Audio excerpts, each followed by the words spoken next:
Back in session. When we recessed, Senator Ada had a motion to bifurcate the Turlock amendment. So, Senator Ada, did you have anything to add on that motion? No, Madam Speaker. Other than if the motion is accepted, then we would be dealing with two separate amendments.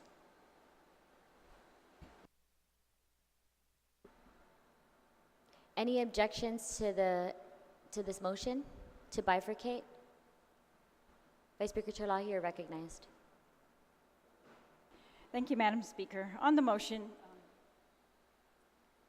I would normally agree to bifurcate it, but in this particular case, the conditions that commercial leases must adhere to under 75122 of Title 21 are, they include that commercial use mineral extraction must be specifically approved by the CLTC and the Guam Legislature. So I just thought that they were consistent, that they would have to come back here to discuss the mineral extraction. And if I may, Madam Speaker, let me just grab this. I really just want to talk a little bit more about the mineral extraction. The reason why it's crucial to this lease, I think, is because we're all talking about this lease, for the purposes of a raceway and expanding, the current raceway activities to more activities, which we all want to see. The more, the better. And so I don't think that's not the issue here. The issue here is the mineral extraction portion of this property it's so huge. It's way beyond, I think, what the Chamorro Land Trust Commission might even have in their expertise to review. And if I may just discuss a little bit about the background on these extractions. So in June 16, 2016, at one of the CLTC meetings, concerns were raised by the director that coral extraction totals and royalties were not evidenced or verified per the public auditor findings from 2012 to 2015 audit reports. A motion was approved to put a moratorium on coral extractions until affidavit from the Guam Raceway Foundation is provided, stating only one company is removing the coral, and for the director to work with the GRF to develop a certified method of how to calculate and receive royalties. In October 19, 2017, at the CLTC meeting, the GRF was told again to submit a physical topographic survey and verifiable records regarding the amount of coral extraction. Extraction and grading revenue reports and topographic survey were submitted by GRF to CLTC on February 15, 2018, relatively recently. Topographic survey conducted by Duenas Camacho and Associates could only analyze cubic yards removed after 2007 because no LIDAR data was available before 2007. So the 6 years from 2001 to 2006 could not be accounted for that way. Based on the Duenas and Associates topographic survey, 1,735,759 cubic yards have been removed between 2007 and 2017. Hawaiian Rock estimated 1,785,711 cubic yards based on their payment and receipt records. So those two are not that far apart. But that's from 2001 to 2017. But the total estimate of cubic yards removed between 2001 and 2016, based on the spreadsheet of payments made to the Chamorro Land Trust Commission provided by the GRF, is 4,680,186 cubic yards removed from the property. And they gave us this figure that their dump trucks carry somewhere in the average of 14 cubic yards at a time, and so that we could have a visual perspective. So 4,680,000 cubic yards in dump trucks that could carry 14 cubic yards. My calculations are telling me something like 334,299 truckloads in the 20 years of this lease. And so I just divided that by 20 years. So how many truckloads per year? And that looks like an average of 16,714 truckloads in a year. I mean, these numbers, I'm going to admit, are hard to comprehend. They're huge. So, but if you look at what we're looking at here is we're looking at a lease for raceway activities. Well, the rent paid on that lease was $696,470. Compared to, that's $696,000 in lease payments compared to $2,209,722, which is the Chamorro Land Trust share of the grading profits, and $2,209,000, which was the GRF share of the grading profits. And so it just looks to me like for the past 20 years, we have benefited from a racetrack, and we have received income of $696,000, which is good for the Chamorro Land Trust. However, we have also graded this property in the amount of $4 million, 4,680,000 cubic yards.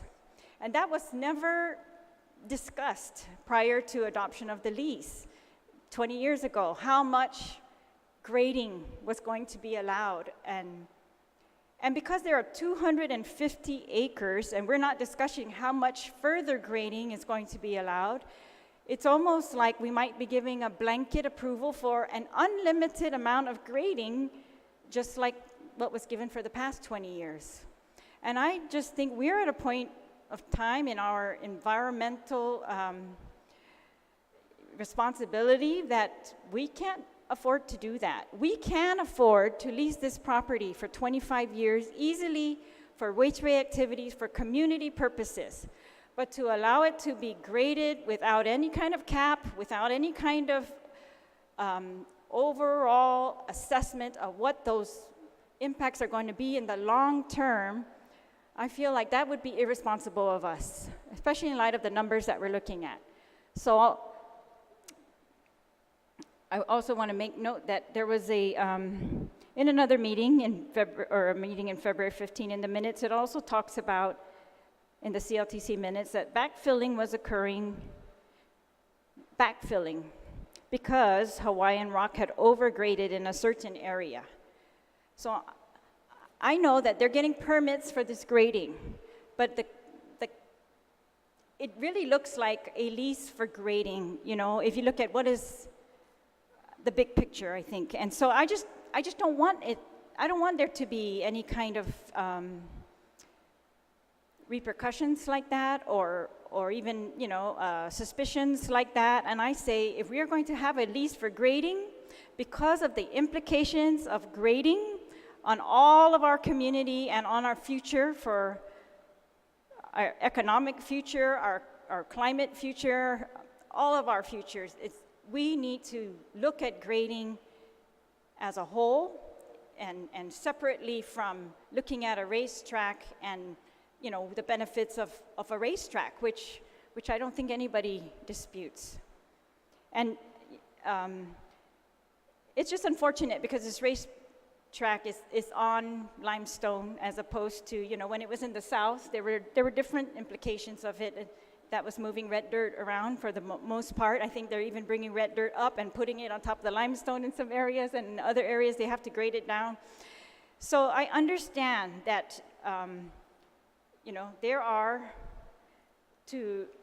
there will be perhaps the need to further grade, but I think that we should try to avoid that unless we have a very clear policy on grading grading, and that should be done at the legislature level. It's going to have to be done for other commercial leases for the Chamorro Land Trust, that anything that involves grading would still have to come back here.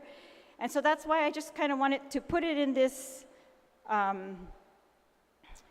because it would be consistent with the current Chamorro Land Trust Commission commercial lease rules, and because it would show us and our community that we are going to take a closer look at mineral extraction and grading, as opposed to just use of this 250 acres for raceway facilities, sports facilities, and all those very beneficial purposes. And so that's my purpose of keeping these together. I think that they are consistent together, and I would just ask that they stay together, because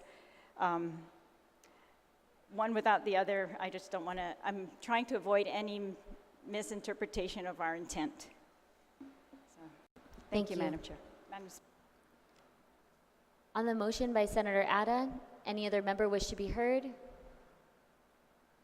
If not, there's been an objection. Oh, Senator Espaldon. Thank you, Madam Speaker. I believe that the motion to bifurcate this amendment is proper. There are two different subject matters here.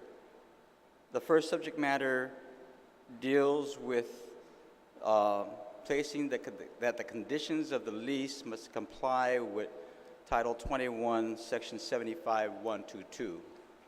Under this title of the Guam Code annotated, there are numerous requirements that must be met for commercial leases. The second part of this amendment deals specifically with mineral extractions and grading.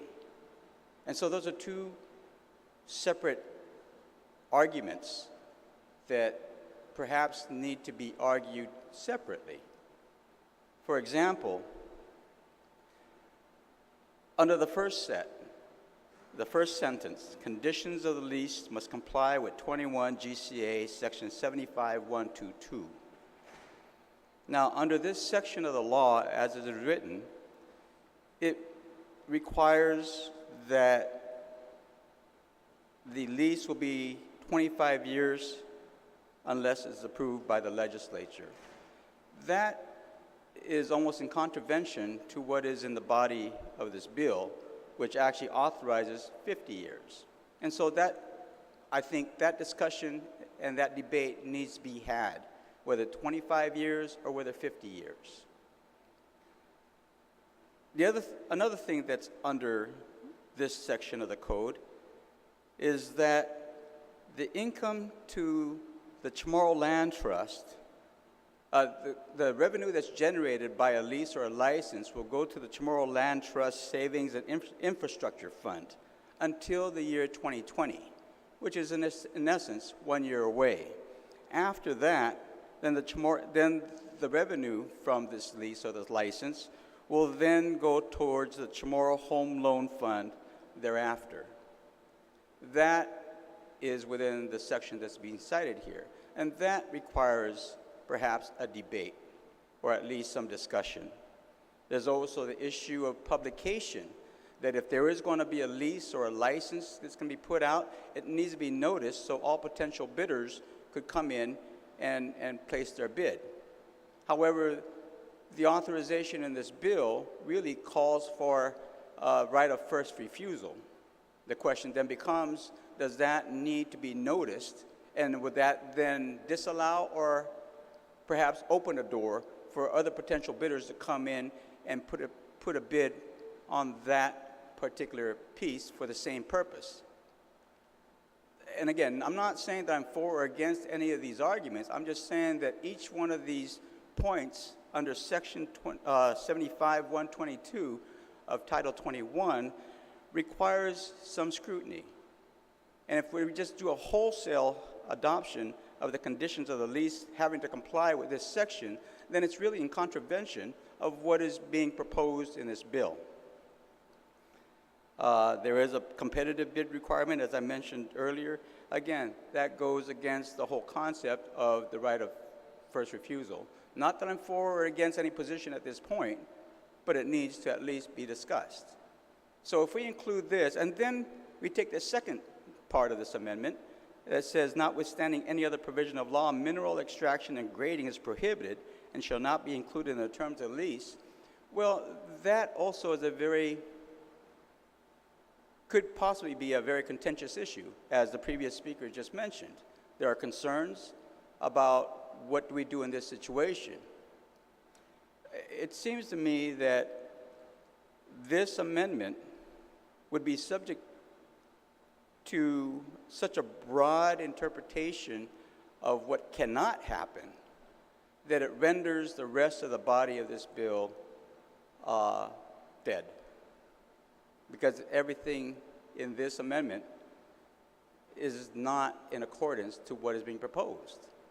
So I think the debate needs to go on a little bit on these specific items, on these two items, because each item has a bunch of sub-items that need to be discussed.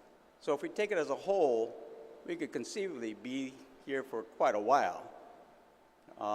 And the other point is that if you agree to one part, say for example you agree to the second part where mineral extraction and grading is prohibited, but don't agree with the first part, then how do you vote?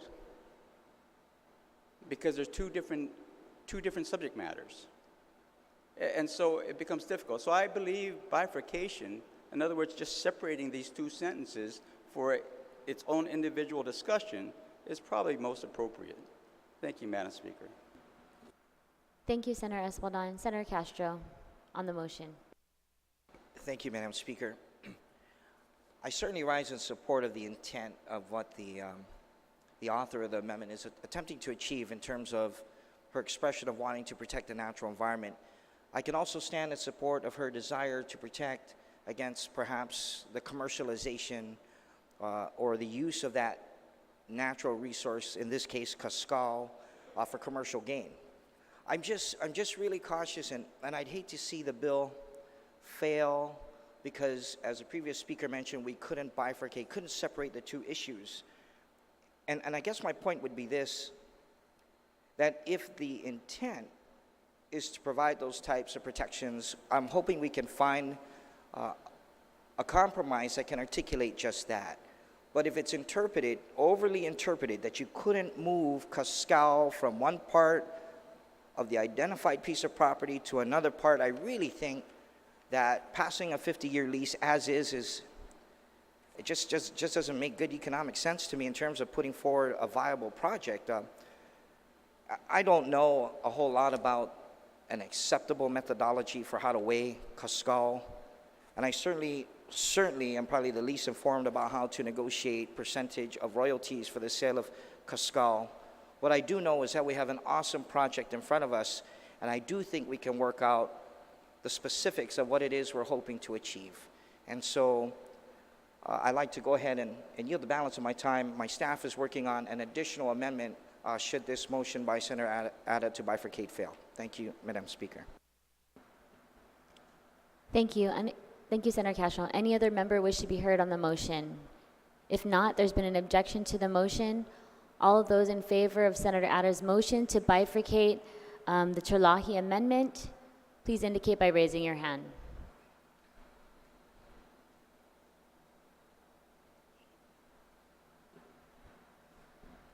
Amendment passes. Senator Ada, you're recognized.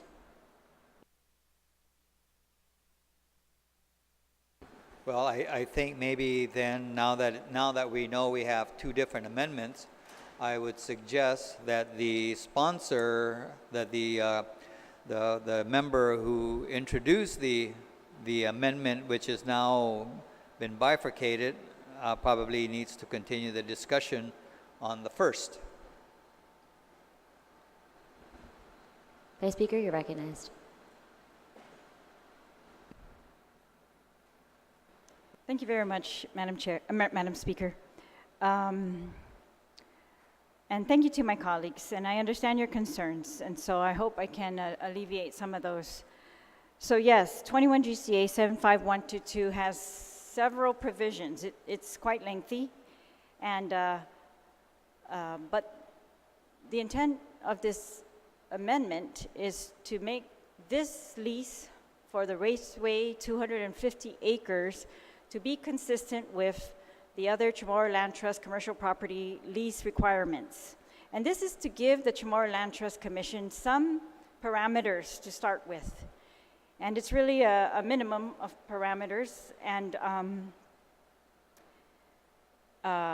but they've been found by other legislatures to be, important, and they include environmental assessments when necessary. They include, notices. They include a term of 25 years, and I believe for the same reasons that 25 years is the maximum for every other lease, those reasons apply today for this 250 acres as well, that we should put a cap on 25 acres because we should, or the legislature and the community of Guam should be able to reassess in 25 years what are the impacts of this activity and what is the need of the Chamorro Land Trust, because let's not forget the whole intent of the Chamorro Land Trust. And it wasn't necessarily to provide raceway facilities. That's, an extended purpose that we want our communities that are built with Chamorro Land Trust to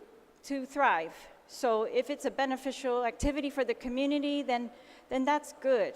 But don't forget that we have a mandate, or the Chamorro Land Trust has a mandate to provide for homes, to provide for agriculture, and those types of activity on its land first and foremost. And I think giving the legislature 25 years from now and the people of Guam 25 years from now to do exactly what we are doing, reassessing whether this activity and any negative impacts of it outweighs, using the land for homes or agriculture.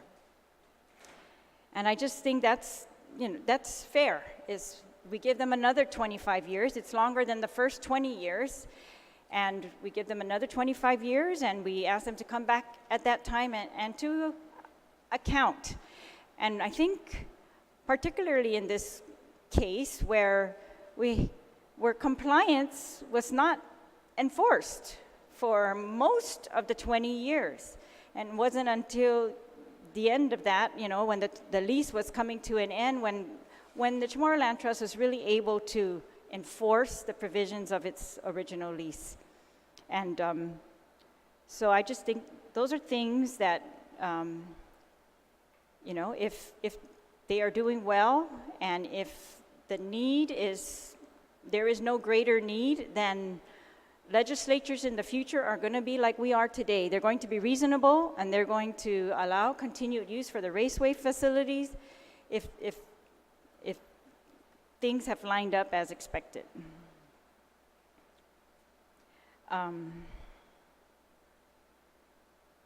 The 25 years was also, it was also in the testimony of the director of land management and the Chamorro Land Trust Commission, because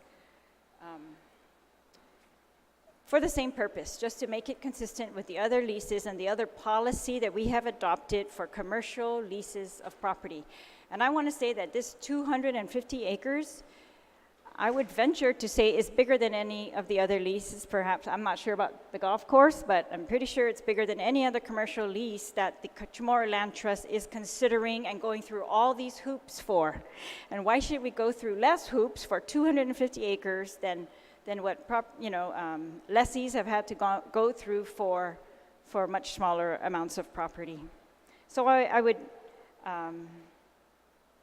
ask my colleagues to please consider this amendment to Dusmasi. Is there any further discussion on that amendment? Senator Ada?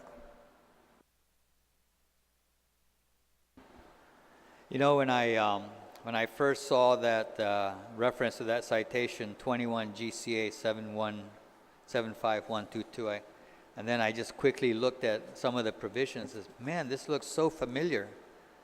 And I guess I didn't realize I was the one that introduced that bill. And at the time that this was introduced, it was introduced when there was the controversy about the lahuna, that somebody was trying to come in and, you know, all kinds of machinations to try and get a piece of that property. But in the case of the raceway facility, well, I guess I should thank my colleagues for pointing out that in this section of the law, paragraph 75.122, paragraph 3, subparagraph 3, where it says that commercial use includes mineral extraction when specifically approved.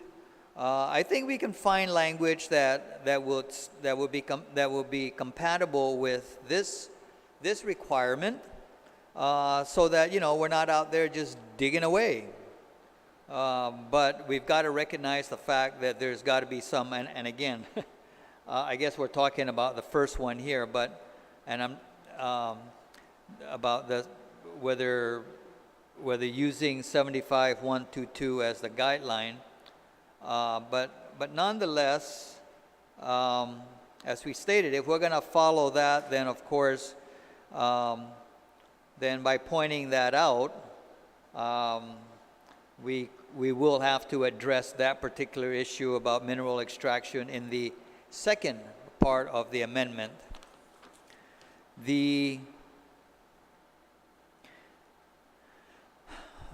On paragraph 4, oh gosh, the pagination is, but on the second part of the 75.122, it talks about basically limiting the leasing for a term not to exceed 25 years. And of course, the bill is asking for a term of up to 50 years.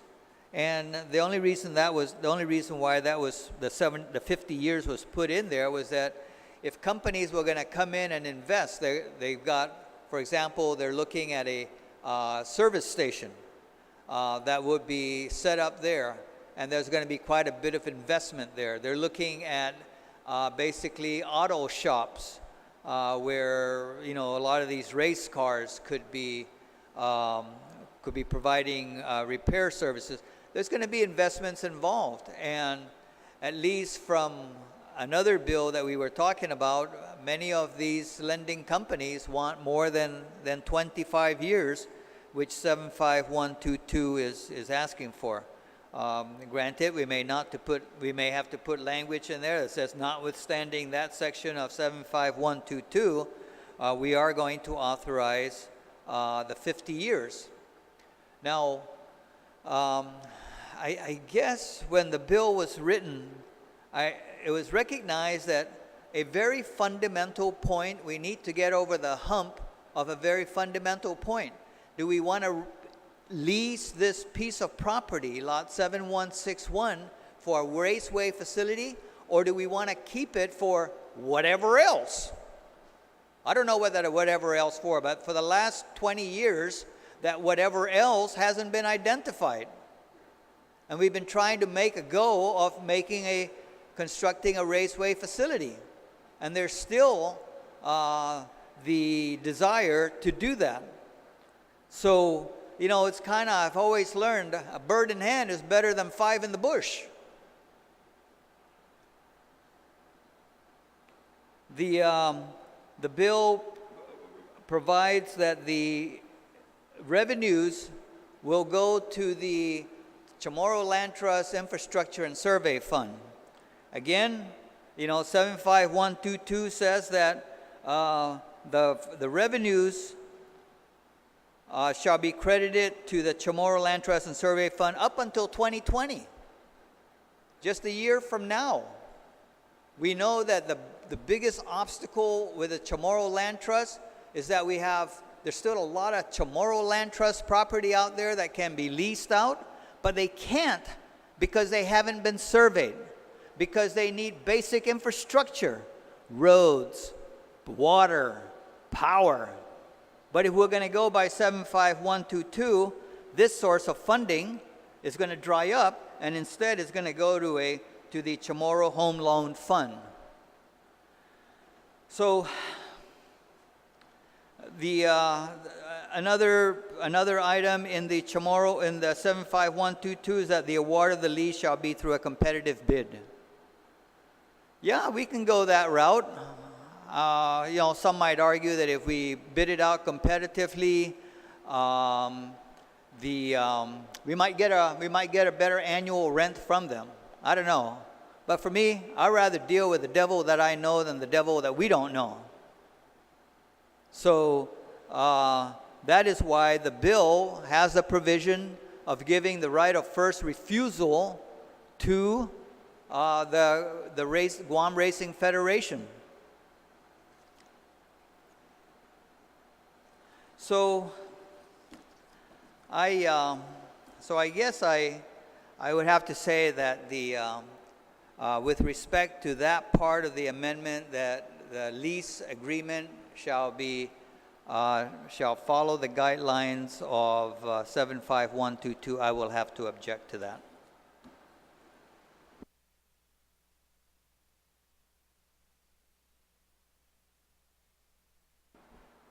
Is there anyone else that would wish to speak?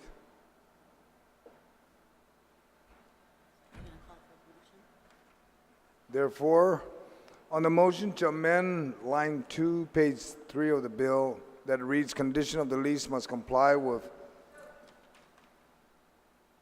Did you want to speak? Okay, you want to close? Okay, Senator July. Thank you very much, Mr. Speaker. I just wanted to point out, yes, that is the whole point, that the 75122, what we are requiring for every other commercial lease of Chamorro Land Trust property is operating under strict guidelines and conditions that we are just by not making this lease conform, we are kind of waiving, at the start. And with the Chamorro Land Trust, we'll go through a lot of time and effort and negotiation, and then it's going to come back to the legislature. And if I'm proposing that we give them these guidelines up front so they can incorporate those in and find a win-win situation with these guidelines. And these guidelines are good. And the previous speaker, he was the author of these, and I have to commend him. There are some good things in here. For example, and I think this is key. And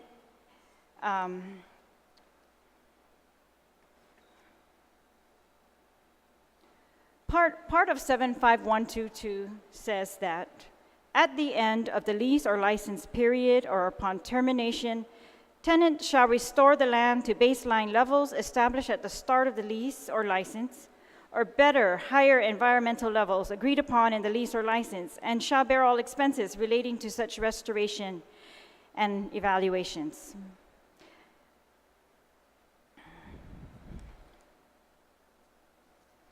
However, in the case where mineral extraction or the extraction of natural resources at the site was authorized initially in the lease or license agreement, the site shall be returned to the CLTC in the better, higher environmental end state that was agreed upon at the beginning of the lease or license. They shall require that a performance bond be provided to ensure that the property is returned in an acceptable end state. And I remember the discussion on this part of this bill, and this is the Chamorro Land Trust fiduciary duty, is to negotiate, we would hope, is to negotiate a lease that in the end, they can still use that property for the mandate of the Chamorro Land Trust. And these provisions, they're consistent, they're complementary, they're to help the Chamorro Land Trust to be consistent in their application of rules to different leases, to be consistent in their review of what's for their benefit and not for their benefit, and I just think these types of parameters, they help these members of boards who are serving in fiduciary capacities to do their due diligence and to represent us, because we cannot all be members of that board, but to represent us very well, to look out for the interests of the beneficiaries of the trust, which is their duty. And these were all with that in mind, is to take care of the interests of the beneficiaries. Now, we've heard the argument that the 75122 may limit it to 25 years. The bill says up to 50. And so yes, this 75122 says maximum 25 years, but it does not prevent another 25 years after that, another, review or commercial lease after that. And I think that's the point, is what I'm trying to make, is that we need people to be accountable, because this is 250 acres of very valuable property. And property that's being taken out of the inventory for purposes of residential homes. And so I just think it's just incumbent upon us to do our due diligence and try to be consistent too. The investment that any other commercial tenant is going to make in a commercial lease of Chamorro Land Trust property, they're going to have the same concerns. I mean, I think everyone would love 50-year leases, right? But we don't give that. We give 25-year leases because we've decided as a matter of policy that they should be reviewed every so often. I mean, 25 years is still a long time. And that we've decided that it is in the best interest of the trust that it have that flexibility at the end of 25 years to decide, again, what is in the best interest of the trust and the people who are supposed to benefit from this trust. And so I see these as complementary and not necessarily conflicting. And I'm sure that there are principles of statutory interpretation that are going to dictate here, that are going to tell us where there is express language in a bill, what the implications of that are. But I think these are consistent. And I hope my colleagues will consider giving these parameters to the Chamorro Land Trust Commission, so that when they do negotiate a lease, and it's costly to negotiate this lease, that the product that we get back is something that we can actually take a very serious look at, that it will have the details of what the use is going to be, what the impacts will be, and we can all move forward. Because as it is now, we are speculating as to gas stations, we are speculating as to any other activities and what the investment might be. These are all not necessarily in writing under the original lease. So they were never like part of the mandate of what was going to be done on this property. And so I'm hoping that we will be able to get those kinds of details and that they will be consistent with this. And I'm optimistic that if the investment is that good, that they are going to be able to find the financing to make it happen. Situs Masi. Situs Masi. Madam Speaker, Yes. if I may call for a 1-minute recess, I would like to discuss some potential solutions between the author of this amendment and the author of this bill, and perhaps there's a compromise that can be reached if we could just take a moment to discuss this. Yes, thank you, Senator Thank Espadon. you, 1 Madam minute Speaker. recess.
The legislature is back in session. Senator Eswaldan called for a recess. Senator, you're recognized. Thank you, Madam Speaker. Madam Speaker, that recess, I appreciate that. I think we've been able to discuss amongst our colleagues a compromise, and so at this point in time, I will concede the floor for further discussion on what may happen next. Thank you, Madam Speaker.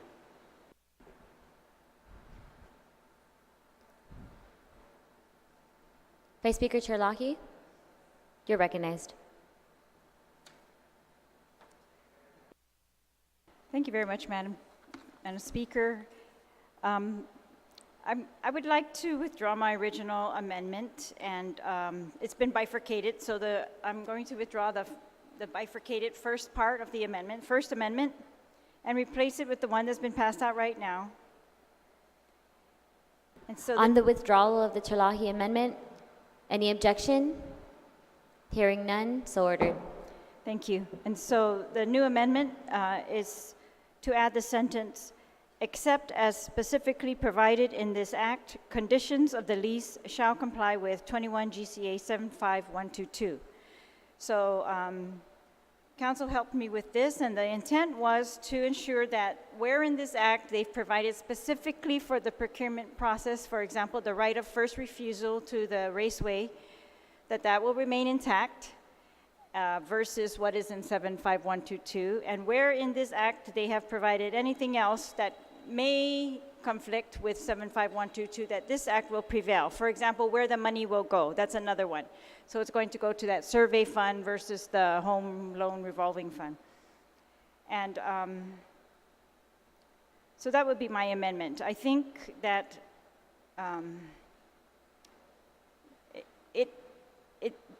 it will probably also allow for the 50 years as written elsewhere in the bill versus the 25 years cap in the 75122. So I'm going to make a separate amendment regarding the 25 versus 50 years. So that would be my amendment, Madam Speaker. Thank you, Madam Vice Speaker. On the amendment on line 2, page 3 of the bill, any member wish to be heard?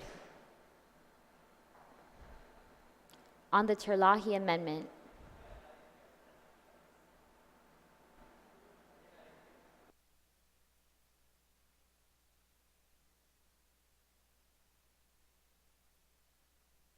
on the Turlock amendment to line 2, page 3 of the bill, amendment to read for, and then its ratification is removed, continues, approval by statute, and then the change is, except as specifically provided in this act, comma, conditions of the lease shall comply with 21 GCA subsection 75122. On the new Turlock amendment, any member wish to be heard?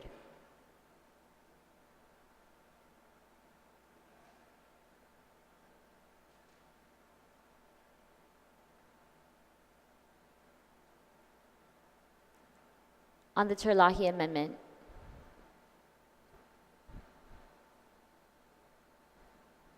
Any objection to the Turlock amendment? Hearing none, motion carries.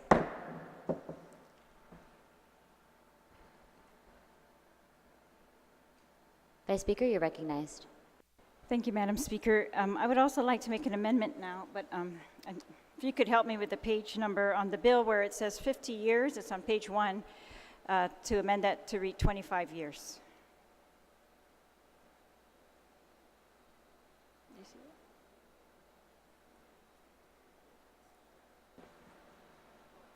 Sorry, page 2 of the bill. So page 2, line 9 of the bill, where it reads, Y Legislature in Guam intends to authorize the lease of lot 7161R1, Jigo, Guam, for a period of up to, and the amendment would be 25 years? No, not there. Line 16, or 716, line 16. So that, what you were reading was the intent. So in the actual substantive provision, line 16? Section 2, line 16, municipality of Jigo for a period of up to 25 years That's is correct. the new Yes. Turlock amendment. So I made the arguments on this already, so if they could just reconsider those, thank you. On the amendment, any member wish to be heard? On the amendment. Any objection to the Turlock amendment? There has been an objection.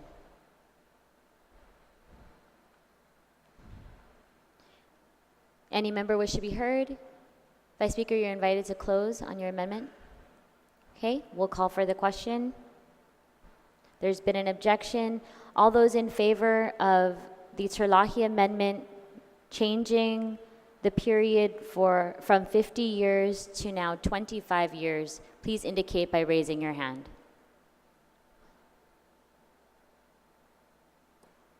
Motion fails. Vice Speaker, you're recognized.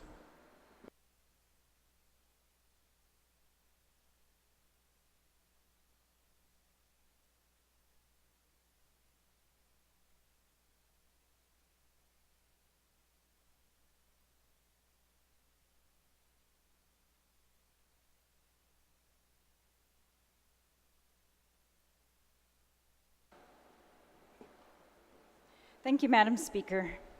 So now I'm going to talk again about part 2 of the bifurcated amendment. And so that is to add the sentence on page 3, line 2 of the bill to read, notwithstanding any other provisions of law, mineral extraction is prohibited and should not be included in the terms of this lease.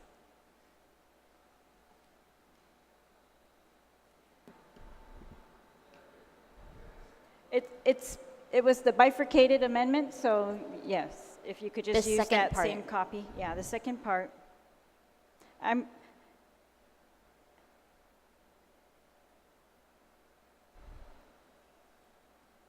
Now, so if I could just refresh the body's memory, Madam Speaker, I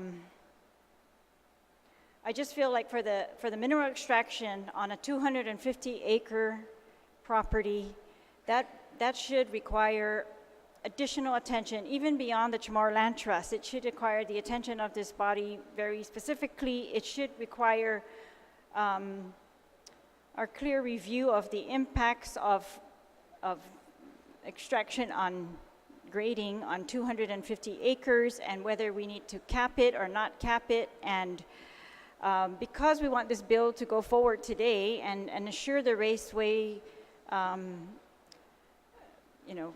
facility and the people all that are in support of these activities, that we support them. But this part of this lease, I mean, it requires additional review. And so if we are going to pass the bill today, I would say that this part be clearly removed, and so that the legislature has an opportunity to look at it in detail. And other people in the community who are really experts in what is the impact of grading on this area for our future, right? On all the things that we've said before, the endangered species, the aquifer, the forests, everything. Okay, and I just want to state again for the record that the lease for the last 20 years brought in for lease payments $696,000 approximately, and that's not including admission fees. That was just lease payments to Chamorro Land Trust. But the amount of grading that has been allowed to occur for the last 20 years has amounted to 4,680,000 cubic yards. It's valued at $2,209,000. That's the half that went to the Chamorro Land Trust. That's what was paid to Chamorro Land Trust.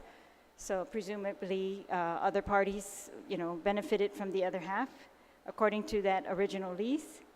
And yeah, I agree with my colleagues that these are resources of the government of Guam, natural resources that we are looking to sustain us going forward. And I think without any parameters on grading, that you know, we have 250 acres. And so we're not mandating that they built the flat type of raceway on the flat type of property. We are giving them pretty much carte blanche to go in and say, we're going to build this flat raceway on this part of the property where, you know, there's a mountain, and we're going to grade more. And I'm just saying those are possibilities, and I'm not saying that's their intent. I don't think that's their intent, because I think we all love our island and we want to preserve it for, you know, future generations. But I'm just saying it is our job to review these leases, to review this policy, to make the policy as tight as we can, so that we can help the Chamorro Land Trust to enforce this, to protect these minerals.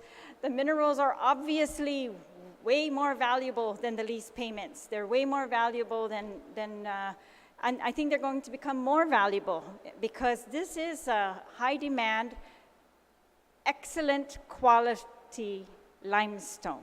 And that's a fact. And so that's why I'm concerned that we are allowed to grade, remove some, and then, you know, that was a mistake. We're going to backfill with lesser quality. The people of Guam are the ones who are losing out. The Chamorro Land Trust is who is losing out. And so I just want to do our job, and that is to protect from these types of grading until we come up with a policy that we are all satisfied that has taken care of all the concerns of the people of Guam. Situs Masi, Madam Speaker. Suzus Masi, Vice Speaker. On the Turlock amendment to line 2, page 3 of the bill, to read, notwithstanding any other provisions of law, mineral extraction and grading is prohibited and shall not be included in the terms of the lease. Any member wish to be heard? Senator Atta, you're recognized. Thank you, Madam Speaker. Madam Speaker, I agree to some extent about the putting constraints on mineral extraction. However, I would kind of like to take it in a different way, and that is basically, granted, we don't want them to just go in there and just, you know, extract everything out, and at the end of 50 years, we're going to just end up with a big hole, right? So, but as I said, based at least on the briefings that we got when we were up there as to what their master plan is, some mineral extraction, some bulldozing, some grading, some digging away of hillsides and whatnot will be necessary. So I would like to put language to the effect that instead of prohibiting mineral extraction, and of course 75122 says that if mineral extraction is going to be allowed, the legislature has to approve that. So I think then to be able to address that requirement of 75122, I would like to see that language be put in to the effect that mineral extraction and grading is allowed only to the extent necessary for the purpose of making the terrain of Lot 7161 compatible with the Raceway Federation Master Plan and environmental restrictions and restrictions of environmental regulations. I probably should reduce that to writing, but basically it would allow them, but it would not be a free rein authorization. There will be limits, and the limits is you will only grade if it is to make the terrain compatible with the master plan, and only if it is not contrary to restrictions of the environmental regulations agencies, which they are practicing right now. There are some trees that are roped off because they're endangered species. I believe development was halted for a long period of time because there was a certain bird that was in the area there. They went back and they checked later, and now the bird, I guess, has moved off someplace else. So I would like to make that amendment, and I guess while others are speaking on it, I could go ahead and work with council to see if we can come up with with that amendment. But I guess to do that, I guess we would have to vote on the speaker's amendment first, and if that passes, then I guess that's it. But so I guess we need to dispose of that amendment first. Mr. Dismasi, Senator Ada. On the Turlock amendment, any other member wish to be heard? Senator Espaldon, you're recognized. Thank you, Madam Speaker. Madam Speaker, a few points now. The previous speaker said that perhaps we need to dispose of the amendment before us before he puts in an amendment to this amendment. But if this amendment fails, then there will be no amendment to that amendment. It seems to be me that this would be the opportune time to have the previous speaker's amendment to the amendment included, so that when we start talking about extraction, mineral extraction and grading, everything flows from the same logic, that we are not going to allow just any kind of mineral extraction or grading, but grading and mineral extraction for a specific purpose. So I believe that really this is more of a point of order at this point, that perhaps we should allow the previous speaker to make his amendment to the amendment so we can talk about mineral extraction and grading all in the same breath. A second point I'd like to make is that this amendment would prohibit mineral extraction and grading. Those are two different processes that happen. Grading, even if you're, say, for example, building a house, right? In this situation, we're building a racetrack and corresponding facilities and whatnot. Grading probably would need to take place. Because when you grade, say, for example, for a structure such as a warehouse or whatnot in certain locations, you would need to make the lot level, or to be able to grade it, to follow a certain gradient, so that the infrastructure, the basic foundation of whatever structure you're going to put on will be solid. That's grading. Mineral extraction, though, is different. Mineral extraction is basically, and I looked it up on the dictionary, and just to try to understand, mineral extraction in totality, is basically the crushing and the separation of ore, right, into something more valuable. So, and that can be used in other areas. If we prohibit mineral extraction and grading, then you'll have a piece of property that perhaps may not be able to conform to what the requirements of a racetrack and race facilities may need. On top of it, the mineral extraction is not the issue, because sometimes when you extract the mineral from the piece of property, you will need to take some of that mineral and place it in other areas so that you can actually create the type of environment in which, again, the raceway can be appropriately placed. So you could actually technically try to extract the mineral and move it to another location on the same piece of property.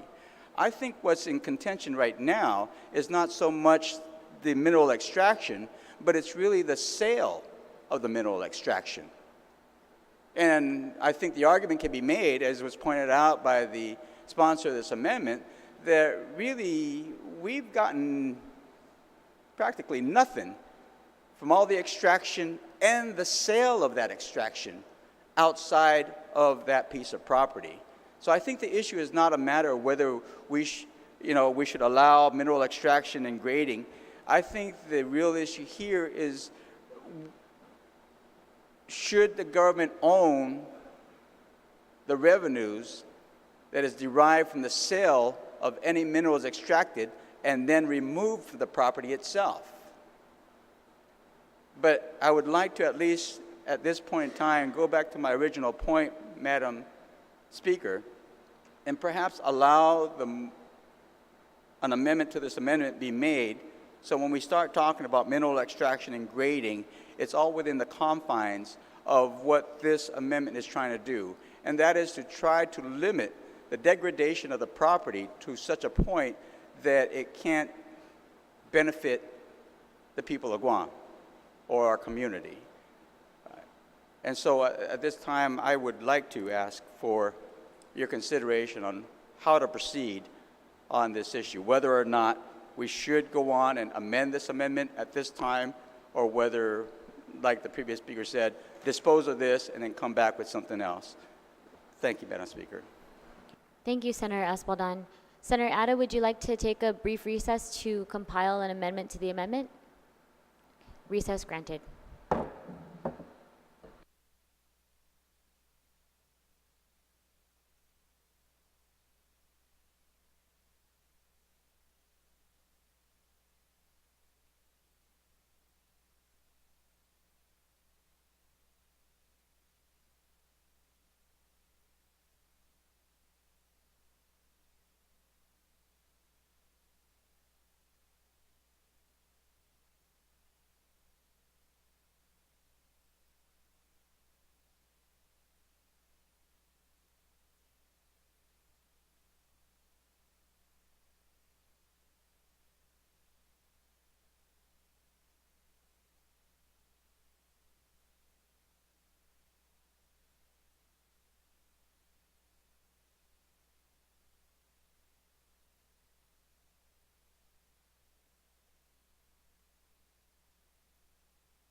The legislature is back in session. Senator Atta, you're recognized. Thank you, Madam Speaker. I've passed out an amendment to the amendment which would have prohibited the extraction of minerals.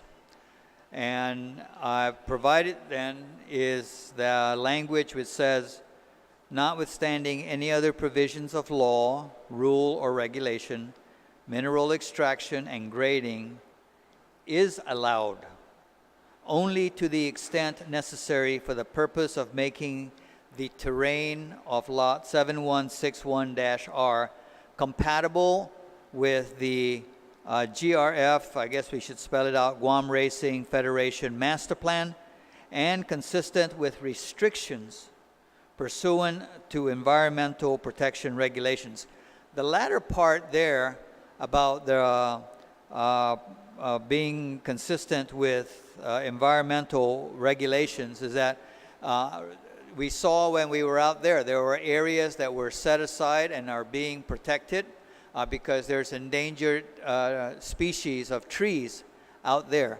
I imagine if there was another area that was identified that had some spotted butterflies in there, they'll probably then restrict that, and they cannot do any grading or any kind of similar activity there. So this is the amendment that I'm proffering, and the amendment to the amendment that was being proffered by the Speaker. Thank you. Thank you, Senator Atta. Any member wish to be heard on the Turlock Atta amendment? On the Turlock Atta amendment to line 2, page 3, any member wish to be heard? Vice Speaker Turlock, you're recognized. Thank you, Madam Speaker. I very much appreciate the intent of this Senator Atta's amendment. And it makes sense that if we are going to allow Chamorro Land Trust to negotiate a lease with the Guam Raceway facility, that the Guam Raceway facility be required to present its master plan and to show all the details. My problem with the amendment, and I'm going to object to it and hope it doesn't pass, is because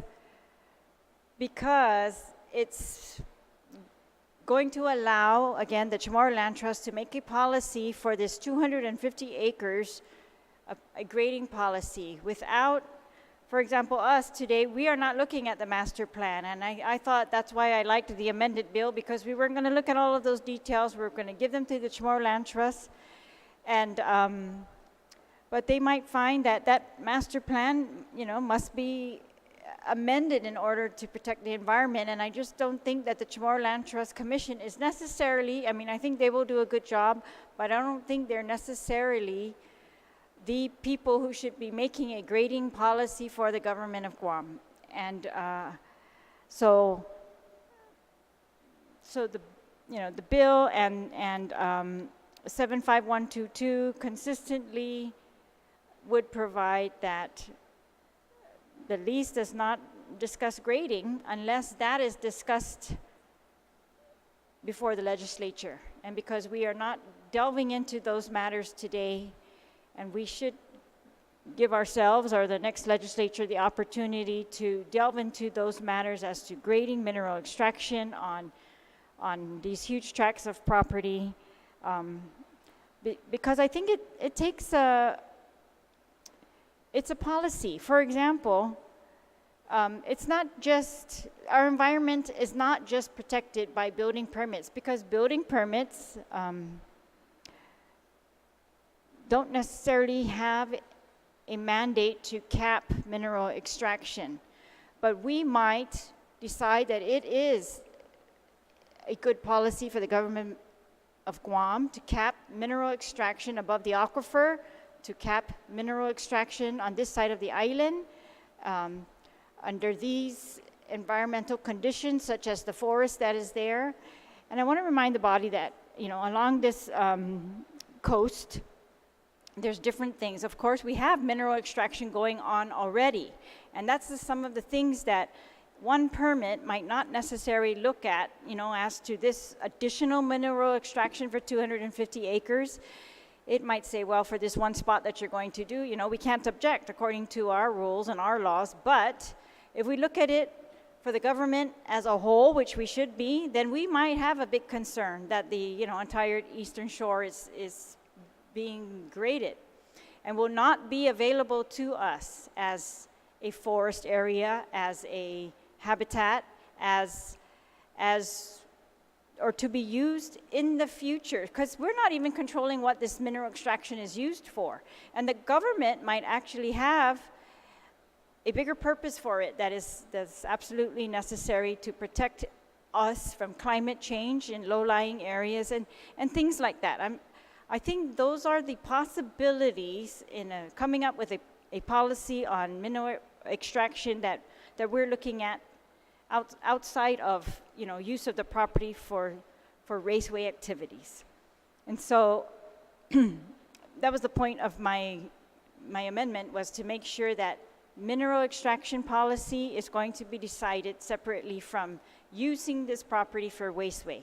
Otherwise, we're going to hold up use of the raceway, trying to delve into the details of what does the master plan allow then, and what kinds of grading did the Chamorro Land Trust allow, or are they going to be allowing?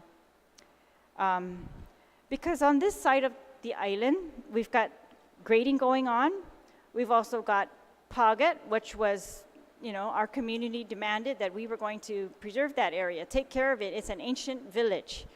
We've also have other areas along this coast that have historical sites, and we have areas along this coast that have been set aside by prior legislatures to be conservation areas, and they're very similar to this area, but they've been set aside as conservation areas. And so that's why I just want to say we need to have a policy that gives us the big picture. Are we as a legislature going to say, go ahead and grade without a cap, or extract the mineral, extract the limestone, and sell it? Because we're not even saying that we need that money necessarily right now. And if we did, then we should debate what's that money going to be used for. And that's what I'm saying by all that discussion on mineral extraction deserves to have time. It deserves attention, it deserves big picture analysis, and it deserves for us to look at our island as a whole and what is going to be the cumulative impacts of continuing to extract minerals on our remaining limestone forests. Thank you, Madam Speaker. So I would object to this amendment and just ask that we leave it out of this bill, we prohibit it, and so that whoever wants to propose that they're going to be able to extract minerals, or if the Chamorro Land Trust comes up with a policy, then they can submit that to us, just like they have to do for other commercial properties that might want to do mineral extraction. Thank you very much. Thank you, Vice Speaker. Just so I'm clear, you're objecting to this amendment. This is the amendment that is listed as a compromise amendment, so it has both your name and Senator Ada's name on it. So would you like for your name to be now removed since you're objecting? I think he put that on just to show that he's amending my amendment. Right? This is Senator Ada's amendment to my amendment. So yes, remove my name from that. And we should just, On the Ada, for thank the you. Ada amendment, just pay attention to the double underline. Thank you. On the Ada amendment, there's been an objection. Senator Esteves, you're recognized. Just a point of information, Madam Speaker. It's an amendment to the amendment. Thank you. Thank you. Thank you, Madam Speaker. On the amendment to the amendment, if the author of the amendment would yield to a question. The question being, is there a particular reason why the notwithstanding clause was placed within the amendment to the amendment? And that's, again, I draw concern because mineral extraction and grading have regulations, rules and regulations and laws that are consistent and applicable to it, specifically locally, because federal law would still stand, but local statute that guide this. And my concern is that by placing this clause, which I don't think needs to be in this amendment to the amendment, would that negate the need for such rules, regulations, and provisions of law guiding mineral extraction and grading, for example, permitting? And if the author of the amendment would yield. Thank you, Senator Esteves. Senator Ada, do you yield? Yes, Madam Speaker, and the gentleman raises a very valid point. We could actually remove the notwithstanding any other provisions of law, rule, or regulation, because what was really intended was that to simply allow mineral extraction and grading, and to allow it to the extent indicated on the amendment. So you're correct. We could strike out. The first, the notwithstanding up to the word regulations. But I guess we can only make an amendment to an amendment, and until we've disposed of the amendment to the amendment, then I think you can make your amendment to the amended amendment.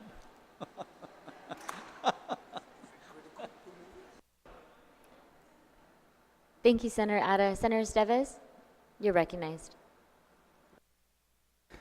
Thank you, Madam Speaker. I believe the answer is satisfactory, and I would, however, ask that if the sponsor and author of the amendment to the amendment would be willing, only because when we vote on the amendment to the amendment, we're going to be voting on it as written. And so while I understand based on the rules we can't amend the amendment to the amendment, we could, or the author of the amendment could potentially withdraw it, just strike that out and then resubmit it if that would be possible. So that way we're voting on a more complete amendment to the amendment as opposed to what we have in front of us. Thank you, Senator Esteves. Any other member wish to be heard?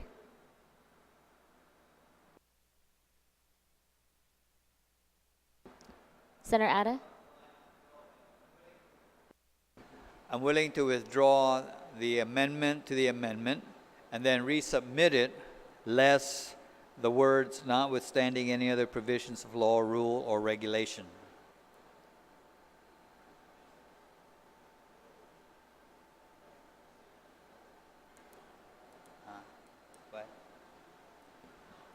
On the withdrawal of the amendment to the amendment, any objection? Hearing none, motion carries. Senator Ada, you're recognized.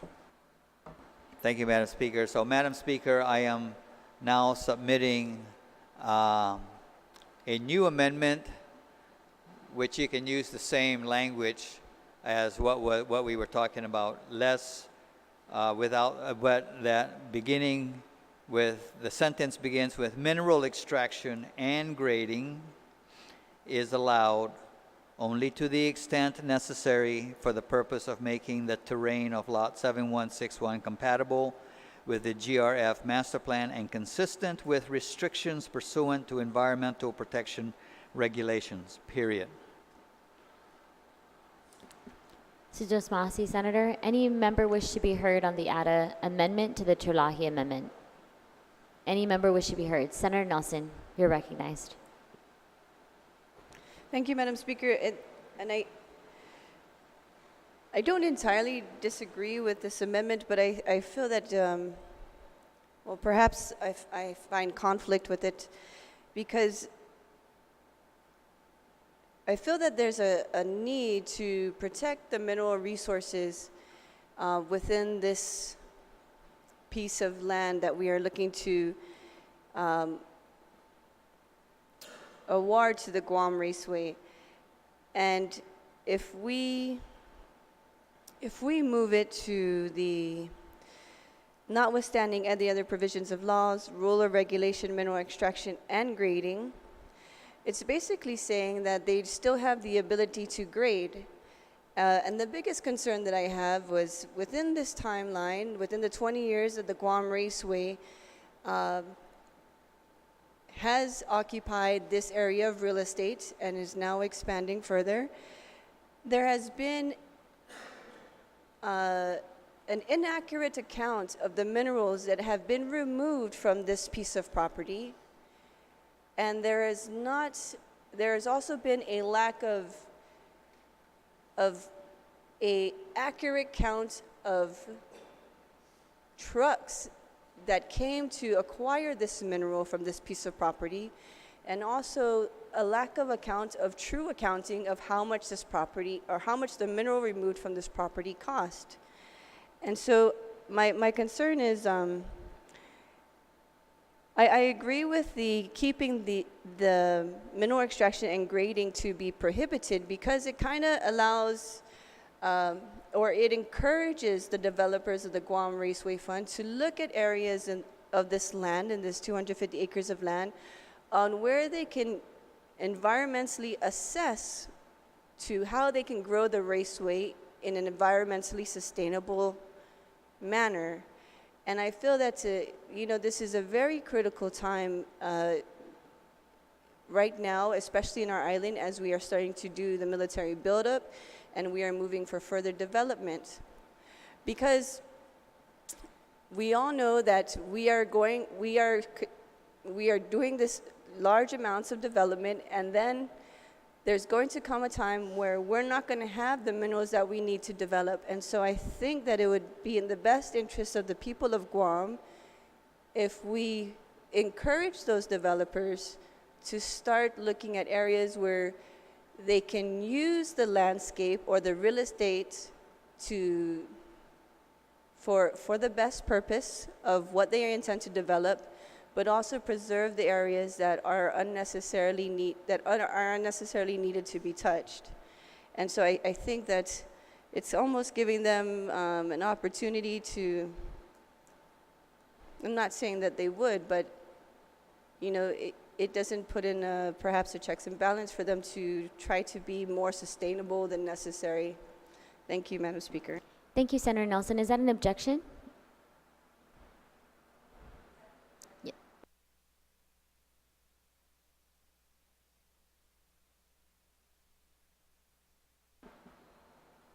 There's been an objection to the ADA amendment, to the Turlock amendment. Any other member wish to be heard? Senator Torres, you're recognized. Madam Speaker, I stand in support of this amendment. I think we have to go back to what this bill is intending to do. And this bill essentially is just trying to get this process out of the gate. And the specifics of the negotiation for a lease is something that is a process in and of itself that's going to result in a lease that is then going to come back to the legislature for approval. So I don't discount the concerns with regard to mineral extraction and grading and the profit that has potentially been made in the past, and the lack of accurate accountability for the amount of minerals that were extracted and the actual proceeds that were gained from the sale of the mineral extraction and the topsoil. But notwithstanding all those concerns, I think that for the purposes of getting this process out of the gate, this is a very reasonable amendment in that it does at least put a cap on what any future extractions or gradings will encompass. And I think in that regard, it is a fair estimate that we limit it to the project scope. And with regard to any past practices, that I believe is an issue separate and apart from what we're trying to do with Bill 342-34. So with that said, I think that in the interest of at least determining that we're going to authorize them to go into a lease agreement and addressing the very real and valid concerns about mineral extraction, I think that this amendment at least satisfies that and tempers that runaway concern that was expressed. So with that, I stand in support of this, and I hope that my colleagues can appreciate that the bill is really just a first step towards a process that will end up leading to us ultimately ratifying or agreeing to the the product of a lease or not. Thank you. Mrs. Desmasi, Senator Torres. Any other member wish to be heard on the ADA amendment to the amendment? There's been an objection. Vice Speaker, you're recognized.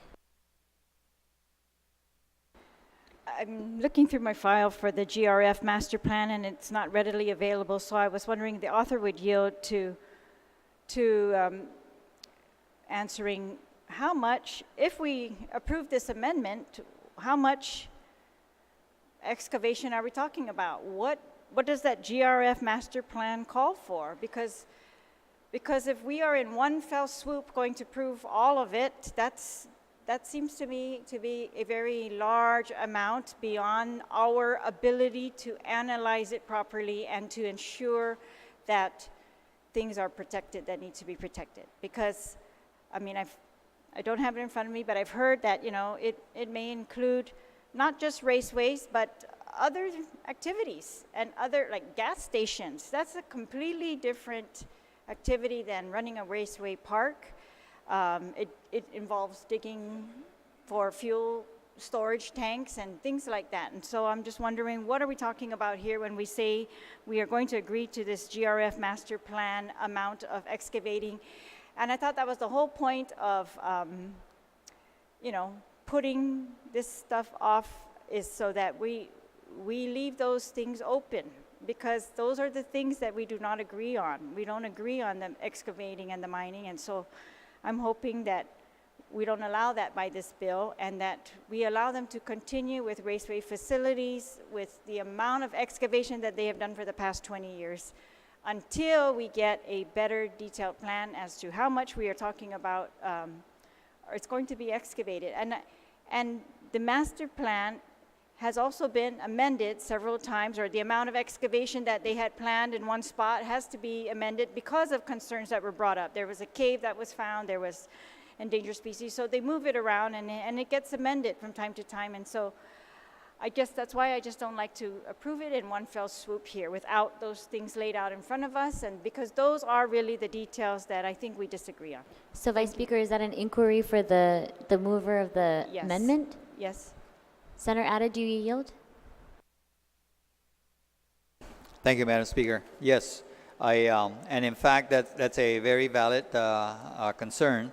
And I do have another amendment that addresses that in section 2 of page 2, which kind of specifies, it really kind of gives a little bit more definition as to what's going to be, what they're going to have out there. So I have another amendment that's coming up that's going to add to section 2 on page 3 to make it clear that we're talking about commercial activities out there, such as the raceway, support facilities, and outdoor activities, which really reflects what's going on out there today. So I do have an amendment coming up to address that. Thank you, Senator Ada. We'll dispose with this initial amendment to the amendment first. Any other member wish to be heard on the Ada amendment to the Turlock amendment? I'm sorry, Vice Speaker? If I may just inquire of the sponsor if he may yield as to if we have an amount of extraction that is planned in the GRF master plan. That was my original question. Senator Ada, do you yield? The amount that was extracted in the original, or the amount that's listed in the original plan for the Guam Raceway, extraction amount in the Guam Raceway master plan? No, Madam Speaker, I don't have that information. Thank you, Senator Ada. Vice Speaker Salahi?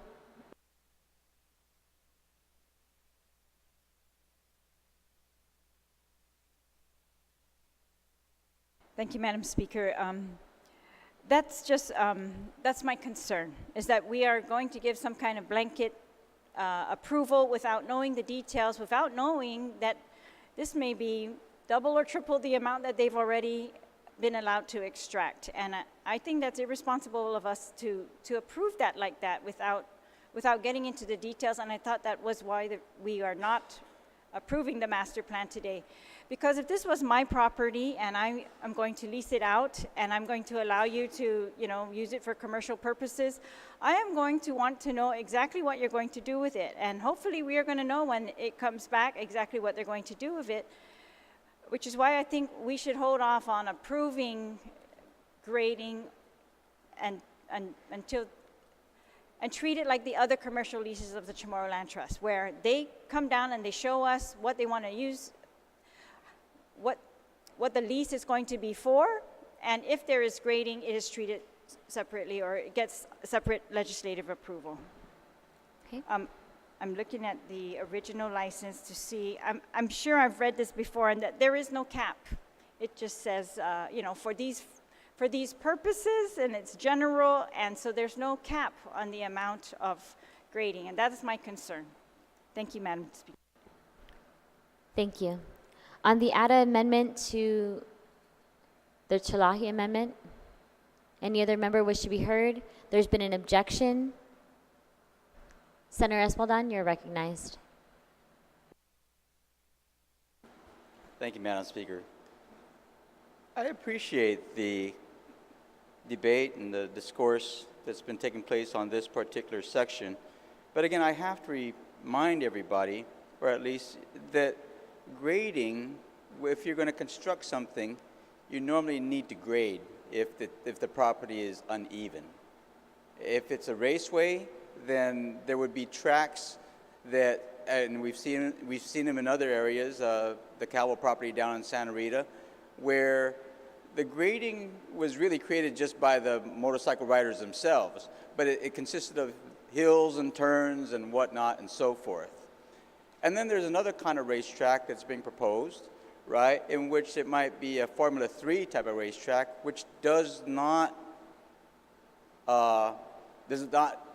does not want to have any kind of hills or whatnot. You want a smooth track that basically goes around, and so grading is probably going to be necessary for that, because when you talk about that kind of facilities, you're not talking about something the size of a football field.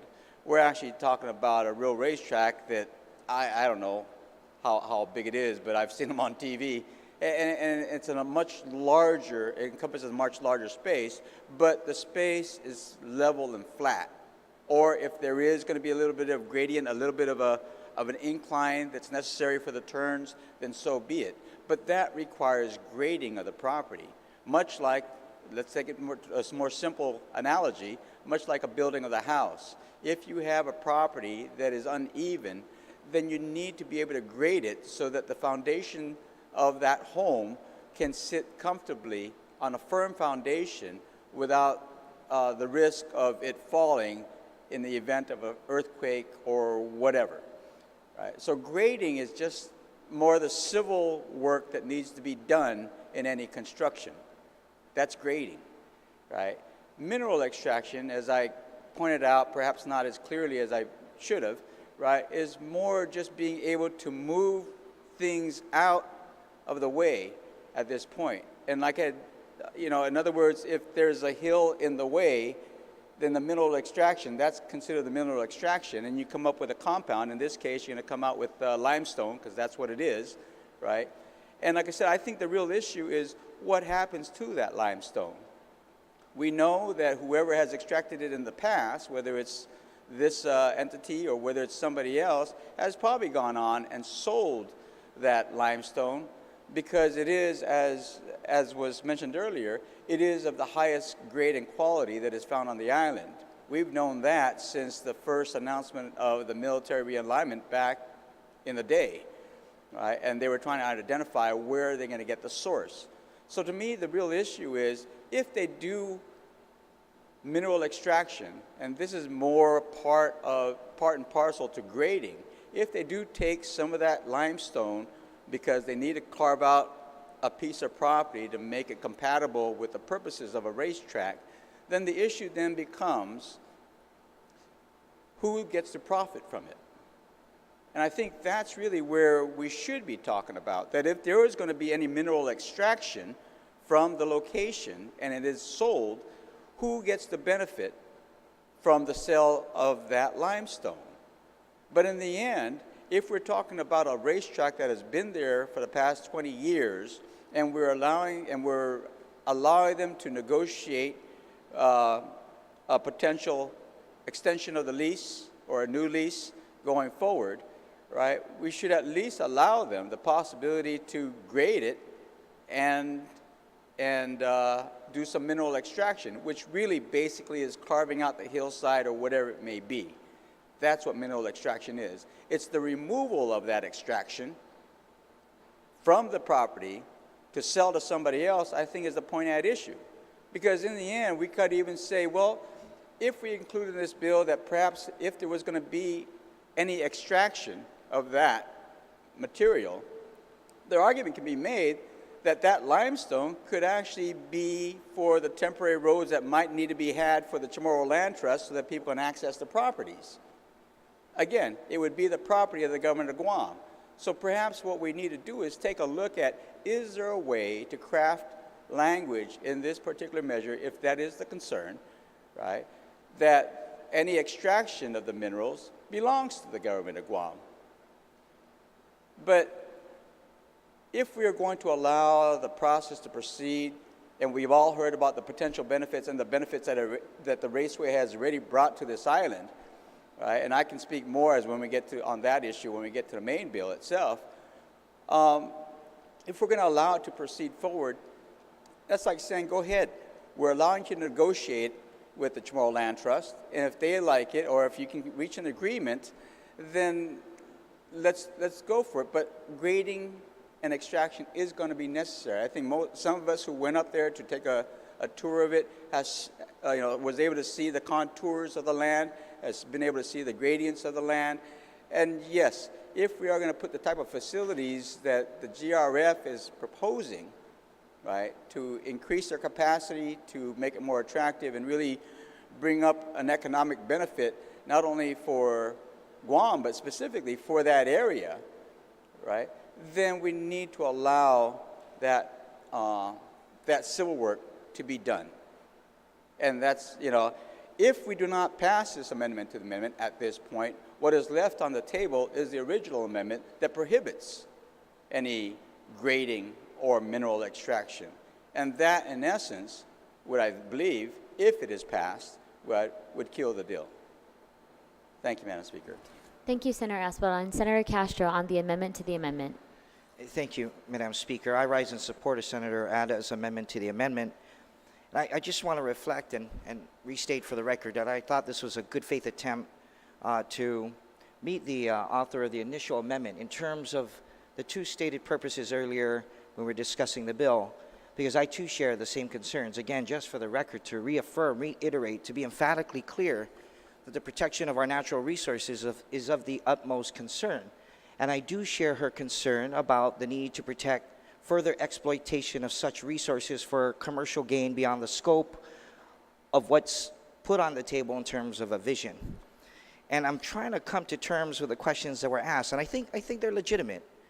But I don't think anyone in the room, I don't even think the persons with the vision have that kind of specificity, because, and I can only bring it back to myself in terms of when you apply for a small business loan.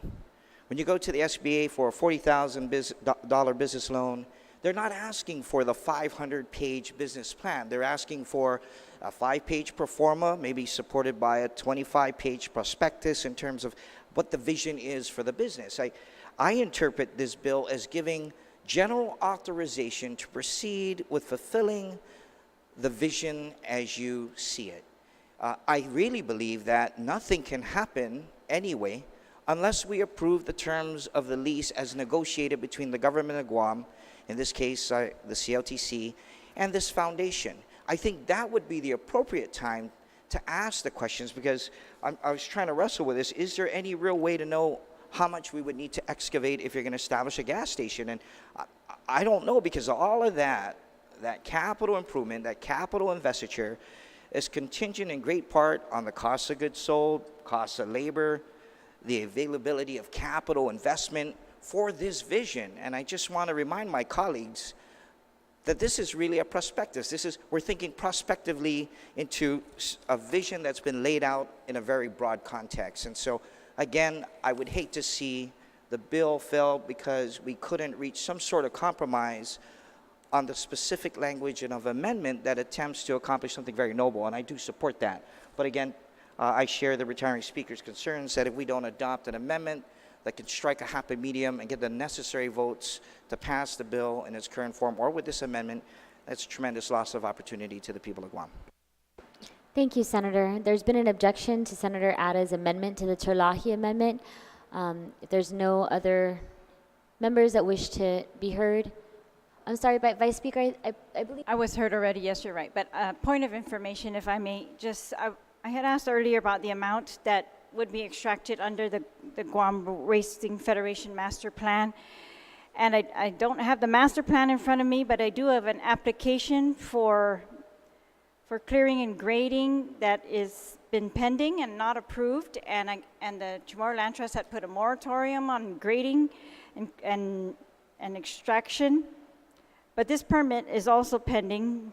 But this is only for the Formula 3 racetrack. So that's one project in this 250 acres proposal that's not in front of us. And for this one Formula 3 racetrack, they are proposing to excavate 1,778,160 cubic yards. And I went, we talked earlier about the amount that this is worth, things like that, but I'm just saying, I thought the whole point was we weren't going to bring in the details of the whole master plan and approve those here, but by approving this amendment, that is what we would be doing, is without looking at it, approving the master plan, that amount of excavation. So, thank you. Thank you, Vice Speaker. Senator Atta, do you wish to close? No, well, I guess we should go ahead and call for the vote.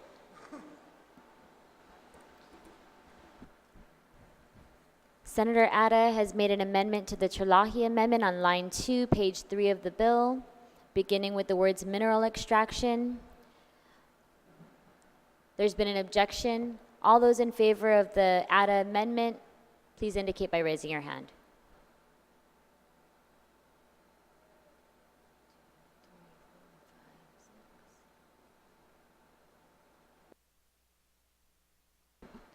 Amendment fails. Senator Atta, you're recognized.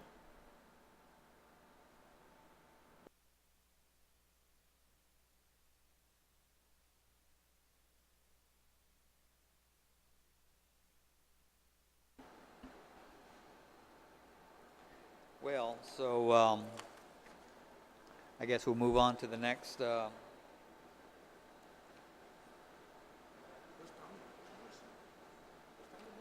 we just take a short recess? We'll take a quick 1-minute recess.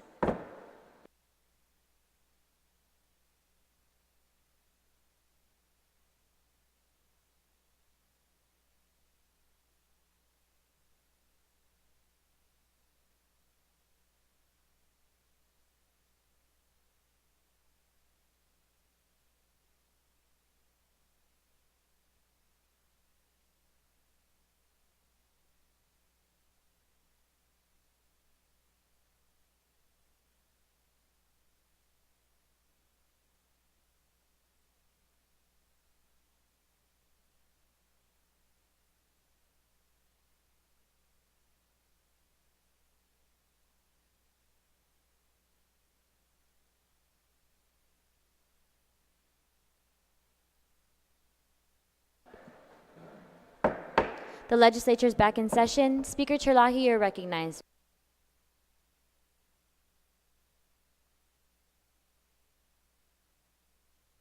Is that to close, Madam Speaker, on the amendment? On the Turlock amendment, So yes. this closing, we're done. We're closing on the amendment? Is this to close on the amendment? I think it would be helpful for the body if you could reiterate the amendment, because we've been through several iterations and amendments to the amendment. So if you could just repeat your amendment for the body, I think it would be helpful. Thank you. Sure, I'd be happy to. So the amendment would be to add in the bill a prohibition on mineral extraction in the lease. And this is consistent with 75122, which prohibits mineral extraction unless approved by the legislature. I think we should consider mineral extraction for something as large as 250-acre tract of land, with many other things in front of us and many other considerations. Like I said, the cumulative effects of this mineral extraction, what the purposes are, where the money will go, you know, will we sell it, will we keep it for government use, all of that. There's so many factors involved. It's a whole industry in and of itself, mineral extraction and what we're going to do about it, and are we going to cap it or not. And so I would just, because I was very happy to see that the bill was amended and it was really, you know, narrowed to allowing the Chamorro Land Trust to determine terms of the lease. I just think if we put this language in here, it's going to require them to come back to the legislature or come to the legislature with the details of the proposal for mineral extraction, separate from, you know, allowing them, that the Chamorro Land Trust could turn around tomorrow and write a lease and negotiate a lease for use of this existing raceway park and all the facilities. That would be easy, but it's this part where we're going to get into mineral extraction that I think is really going to require debate by us, by the community, by the Chamorro Land Trust itself, and by people who are experts in the environmental impacts of this type of activity. And so that's why I'm just trying to protect that from being allowed prematurely before we are able to get the expertise to provide us testimony on those types of things. Sidus Masi, Madam Speaker. Sidus Masi. On the Turlock amendment, line 2, page 3 of the bill, all those in favor? I'm sorry, was there an objection? Any objection to the Turlock amendment? Line 2, page 3 of the bill. There's been an objection.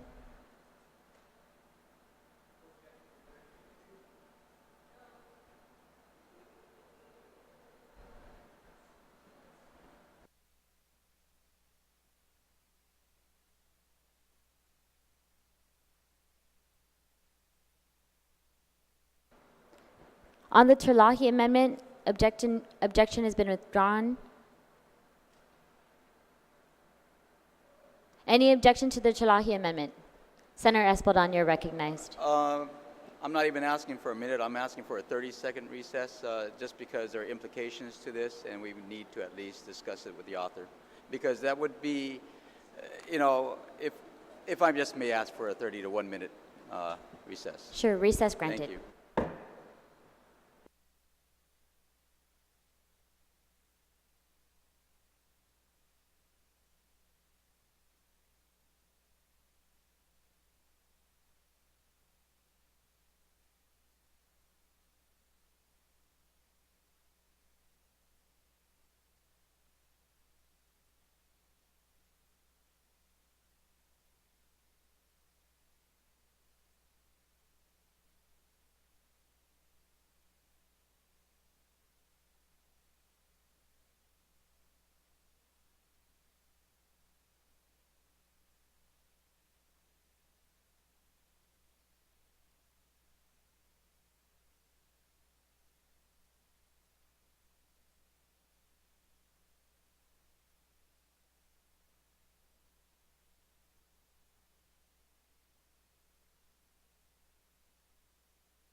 The legislature is back in session. Senator Espaldon, you're recognized.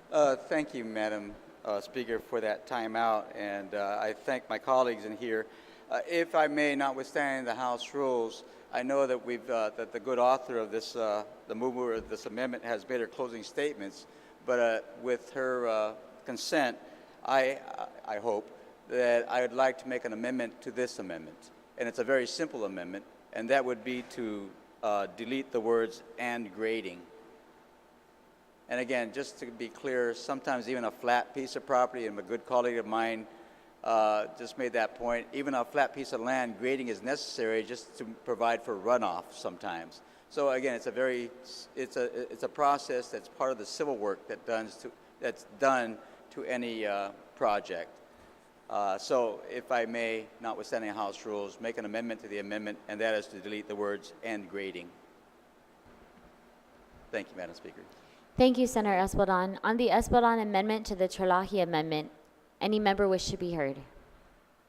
Any objection to the Espaldon amendment to the amendment?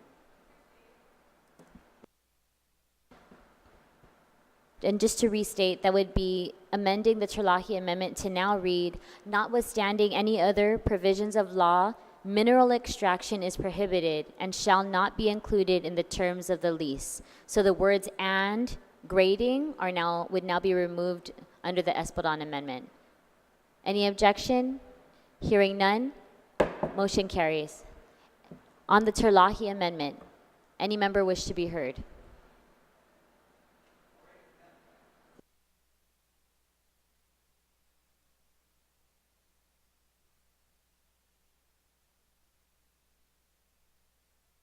On the Turlock amendment, any objection? As amended. No objection. No objection. Motion carries. Acting Speaker, you're recognized. Thank you very much, Madam Speaker, and thank you for the time that you've allowed us. And I would just like to make one more amendment. It's been passed out, and that is to add on page 2 on line 25, provided that such negotiated lease shall be submitted to the legislature for approval by statute. This would make this sentence mirror the next sentence, which is for a lease with the Raceway Federation. This is for any lease. For any lease that Chamorro Land Trust Commission negotiates, it would have to come back to legislature. So just to make that consistent, I think that's the intent of the bill. Thank you, Madam Speaker. Thank you, Acting Speaker. Any member wish to be heard on the Turlock amendment? This is to line 25, page 2. Any member wish to be heard? Any objection to the Turlock amendment? I don't have any objection. If she could just explain, I'm a little confused about, because we already said the language on line 2, page, what was that? Line 2, page what? Line 25, page 2.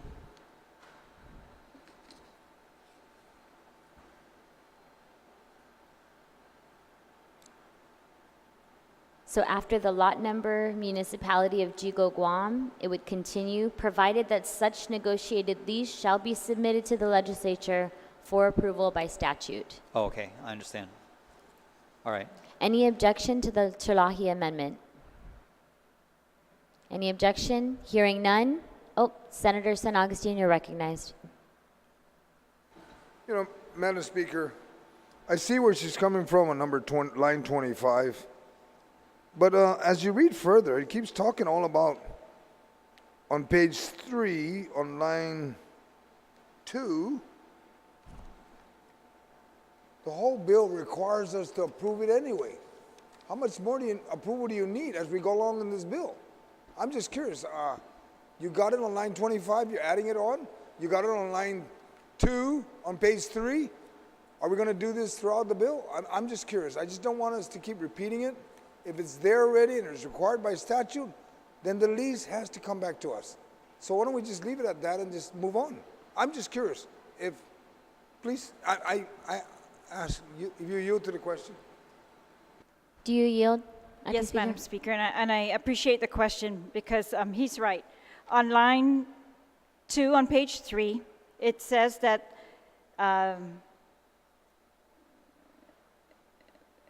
the CLTC shall submit the lease negotiated with the GRF to the legislature for approval by statute. But this is only for the lease negotiated with the GRF. It's specific. And so I'm adding a parallel to the first line of that section 4 on page 2, line 25, and it's just to parallel that exact sentence that my colleague pointed out. So we add for any lease negotiated by the Chamorro Land Trust, not just the one with GRF. So I think it's consistent with the intent of the bill. Thank you, Madam. Mrs. Masi. Senator San Agustin, did that satisfy your request? That wasn't an objection, correct? Was that an objection? Okay. Any objection to the Salahi amendment?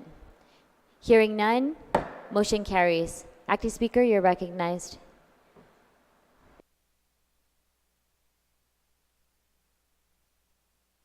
I want to thank my colleagues. I've completed my amendments and my comments on the bill. Mrs. Masi.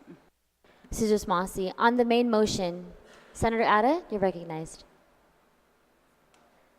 Thank you, Madam Speaker. Madam Speaker, on page 2, starting at line 26 there, we read the language was put in, if the current licensee, the Guam Racing Federation, exercises the right of first refusal, the CLTC shall, within 30 days from GRF's exercise of the right of first refusal, submit the lease negotiated to the legislature.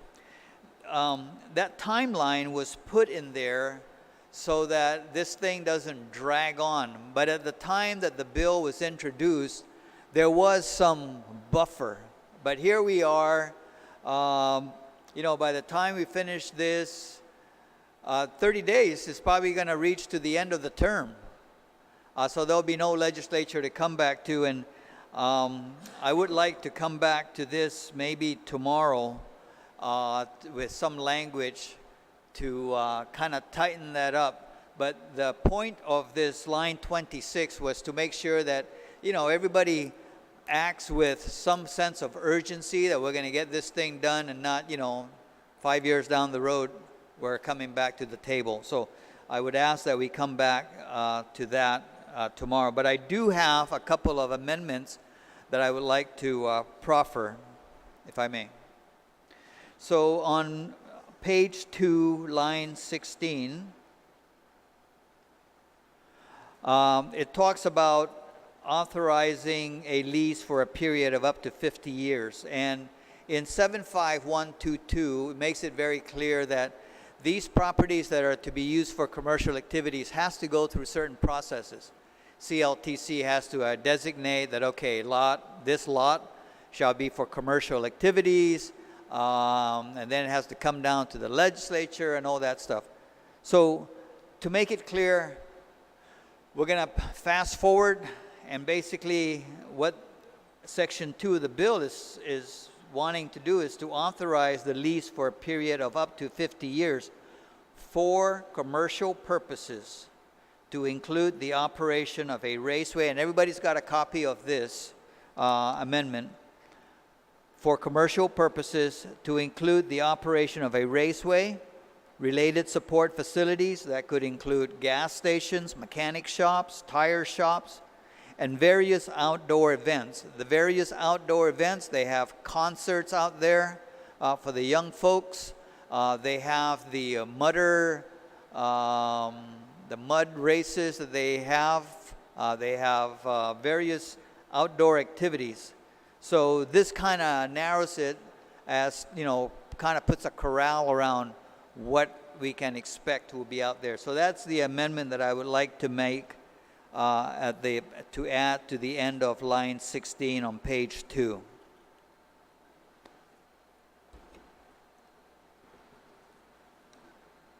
Thank you, Senator.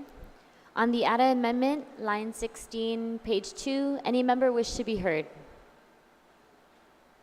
On the ADA amendment. Any objection? Any objection to the ADA amendment? No objection. Hearing none, motion carries. Senator Ada, you're recognized. Thank you, Madam Speaker. A final amendment I'd like to make is on line 5, page 3.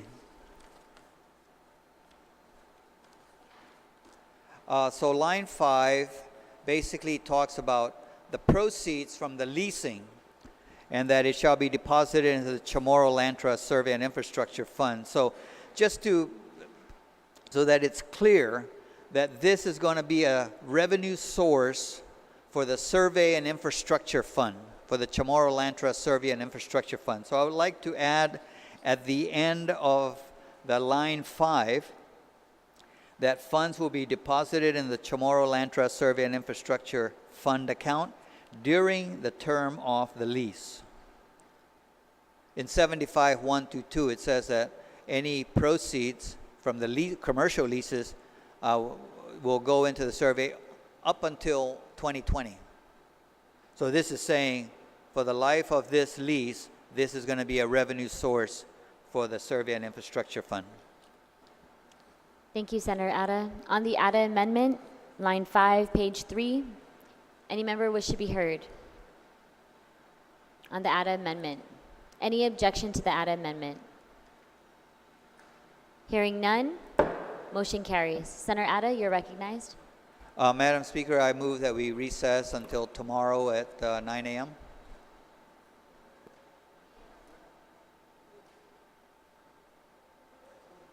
Huh? Oh, well, I mean, if the body wants to continue working, we can. I just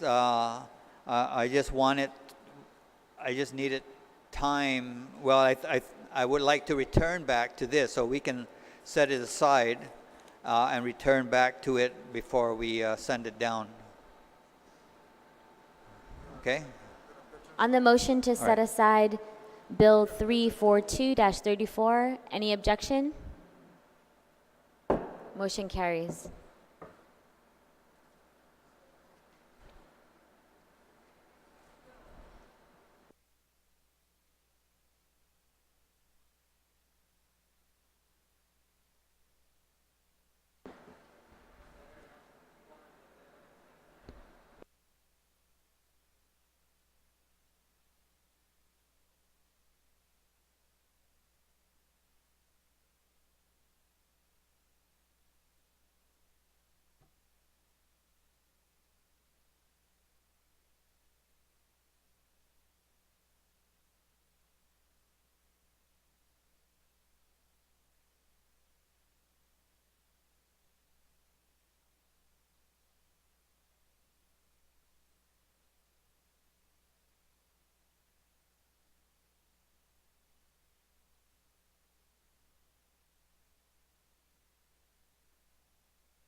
On Bill number 344, Acting Speaker, you're recognized. Thank you, Madam Speaker. I would move to place Bill number 344-34, COR, as introduced into the third reading file, and would like to speak on the bill. Please proceed. Thank you. Bill number 344-34 is an act to add a new chapter to Title 15 of the Guam Code Annotated relative to expediting distribution of Guam World War II claims to awardees who die before receiving the award. This bill would streamline the distribution of War Claims awards for survivor awardees who pass away before receiving their award. The Guam World War II Loyalty Recognition Act, Title 17, Public Law 114-328, signed on December 23, 2016, authorized the Foreign Claims Settlement Commission to conduct a supplemental war claims compensation program for victims and survivors of the attack and occupation of Guam during World War II. The act covers claims for death, rape, personal injury, severe personal injury, forced labor, forced march, internment, and hiding to evade internment.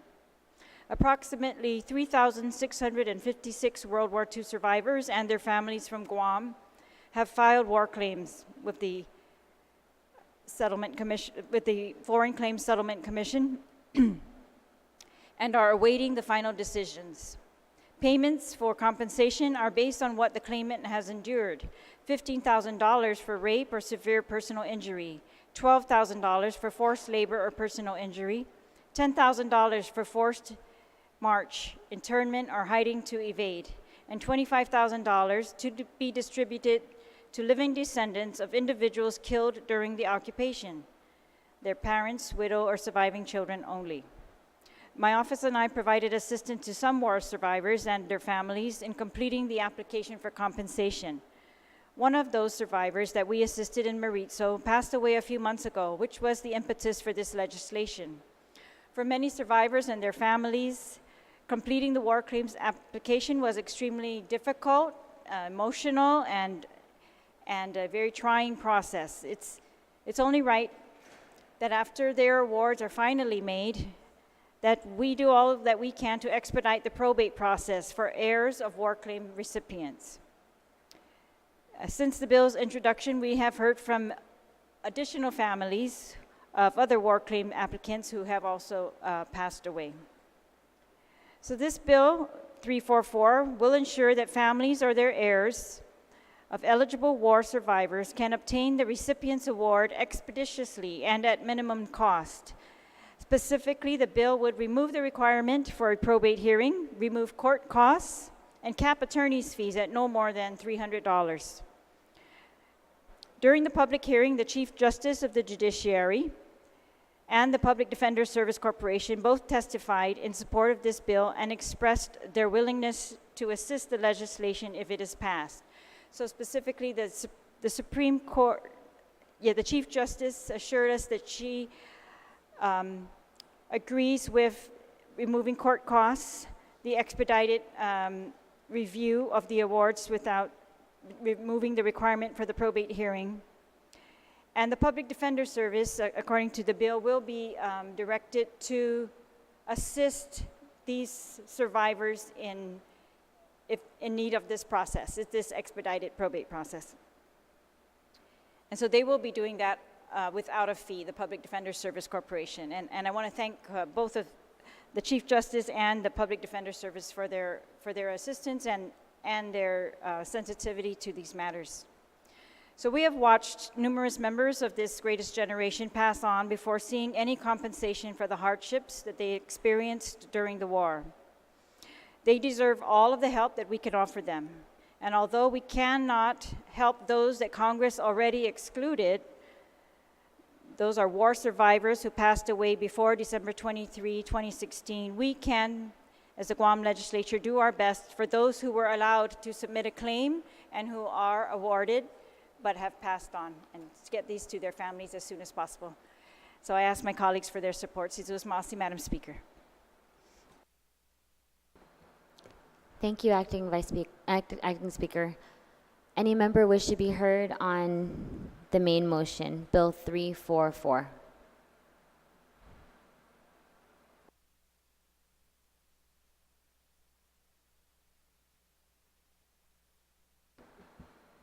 Senator Nelson, you're recognized. Madam Speaker, I'd like to thank the sponsor of this bill. My office and myself, I have worked with several war claims when we were processing some of our grandparents, our aunts, and our uncles and family members to receive reparations. I want to say that it was a very heavy time to have our family members or our friends of our grandparents to share the horrific stories that they had to endure during the war. And at this time, I want to, to thank the speaker for thinking of this, and because a lot of the issues we were having was, allowing them to receive some form of reparation before their death. And many of them are at an age very close to their death. And so I thank the speaker for her forward thinking and ensuring that at least a member of their family will be justly compensated if they shall depart from us. And so I'd also like to thank many of the war survivors that have suffered through the war and a lot of the lessons and mentorship that they have gave us in life, and also in the spirit of being forgiving and loving to one another, and also being hospitable and caring to every member of our community. So I'd like to thank them for their contribution to our growth. Thank you, Speaker. Thank you, Senator. On the bill, Senator Lee, you are recognized. Sujasmasi, Madam Speaker, I'd also like to rise in support of this measure, and I thank the author for bringing this to the floor and providing information for all of us to consider. I also had the opportunity and really the pleasure to assist several of our Manamku in filing their war claims applications in my office, and even members of our family. And it's really been in my work with the Menengan Memorial Foundation that we've had the opportunity to hear from our war survivors and give them a chance to tell their stories and to have those stories be shared by future generations. So it's really been the participation of the entire body and the community in many of these events where we hear the stories from our war survivors and we realize how deeply ingrained and how woven into the fabric of this community their stories really are. And so I think this bill gives us an opportunity to reflect on those stories, to reflect on our history as a people, and to just ensure that we never forget the atrocities of the war. We never forget what our people had to endure for us to come to this space today and to be able to live in a peaceful island, in a peaceful community. And so I certainly rise in support of this effort, and I thank our Manamku, our greatest generation, for everything that they have given us and all that they have endured for us to be here today. So again, I thank the sponsor, and I ask my colleagues to please support this measure. Sujasmasi. Sujasmasi. Senator, on the bill?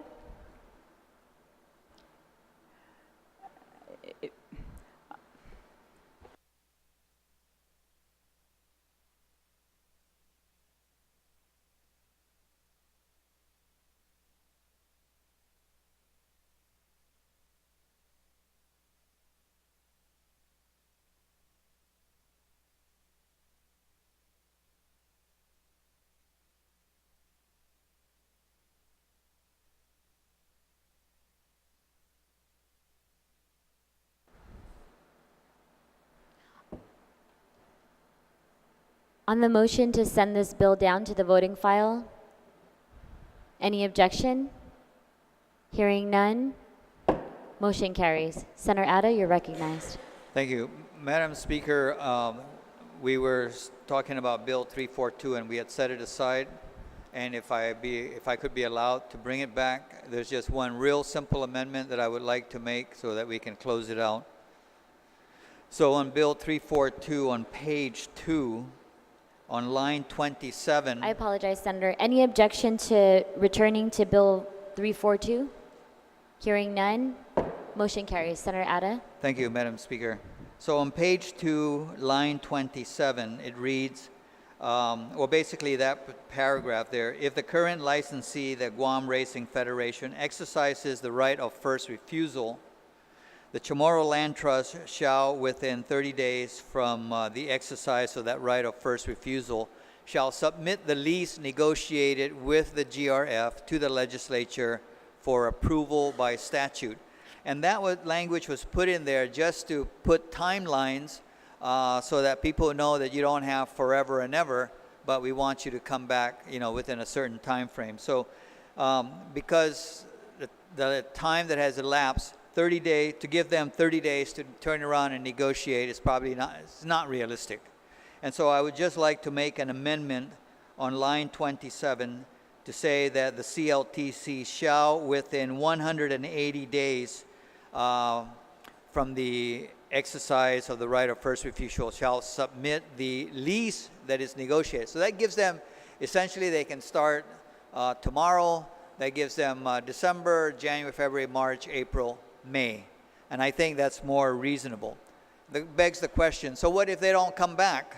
Well, then that's when hopefully the land chair, the oversight chair for land, will call an oversight to find out how come, where are you at with the negotiation. So that's the amendment that I would like to make. Page 2, line 27, to give them 180 days from GRF's exercise of the right of first refusal to come up with a lease. Thank you, Senator. On the ADA amendment to page 2, line 27, changing 30 days to 180 days. Any member wish to be heard? Senator Esteves, you're recognized. Thank you, Madam Speaker. I understand the intent of the amendment, and I do in fact support it. Just, I guess a point of order or question. Should we not also be amending line 11 as well? I know it's in legislative intent, but for the purpose of this bill to be consistent with the proposed amendment, if the author would yield. Senator Addo, do you yield? Yes, Madam Speaker, the gentleman is correct. That should also be changed to be consistent with the change made on line 27. So the updated ADA amendment would be to lines 11 and 27, changing 30 days to 180 days in both sections, correct? Yes, ma'am. Any objection to the ADA amendment? Any objection? Hearing none, motion carries. Senator Adda, you're Madam recognized. Speaker, just go down the voting file. On the motion to send the bill down to the voting file, any objection? Bill 342. Hearing none, motion carries.